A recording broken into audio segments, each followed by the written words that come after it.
So, for my arcade emulator project, I chose to play Galaga 88. I chose this specifically because I'm personally a big fan of Galaga and this sequel. Both of them are classic arcade games in their own right. And I have a history with this game because my uncle actually owns a real-life cabinet of this, which I used to play when I was a kid.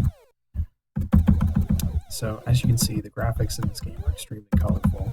A lot of the designs are based on the original concepts from the first game when it was released. However, you can tell that with the more advanced technology, they up the vibrancy in the detail and all the different ships, as well as expanding the context.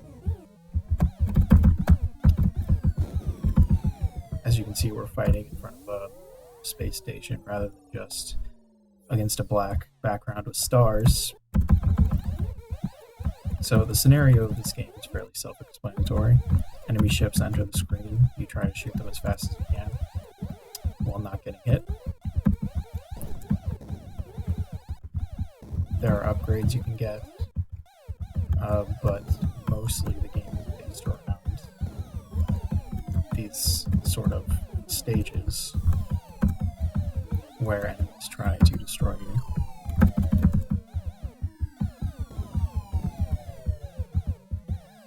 The scoring of this game is also fairly self-explanatory. You get points for destroying ships as they come in. The more points you get, you have the potential to get an extra life.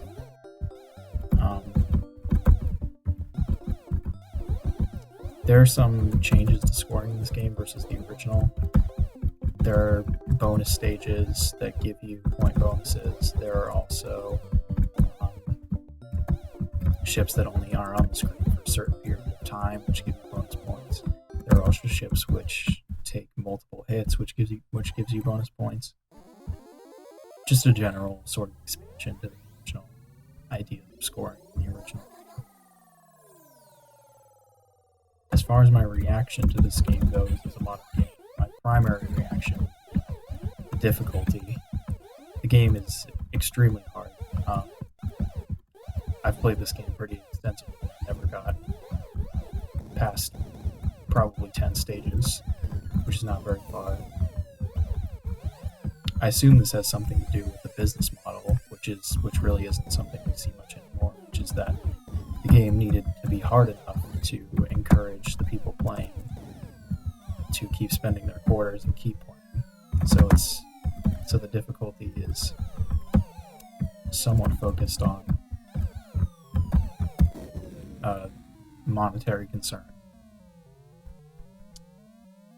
And as previously mentioned, there isn't much of a story, which is different from most modern games.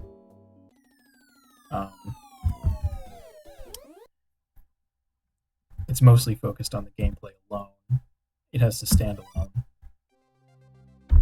Because in the context of an arcade, there was very little opportunity to tell a more detailed narrative, which is different from how we generally play games in the modern era.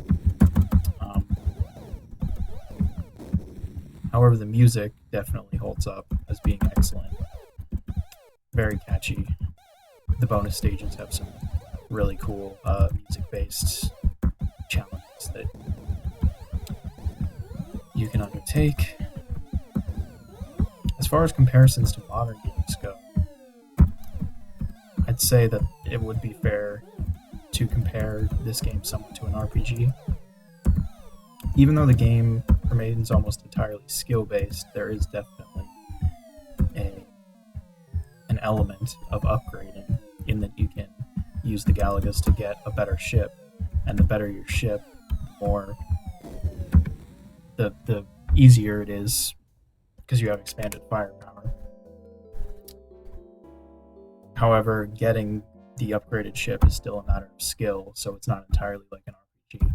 But I would say that the comparison is fair in that near the end of the game, it's almost impossible to fight with a single ship. It just doesn't fire fast enough. I assume it's possible because, like everything in this game, it's almost entirely skill-based.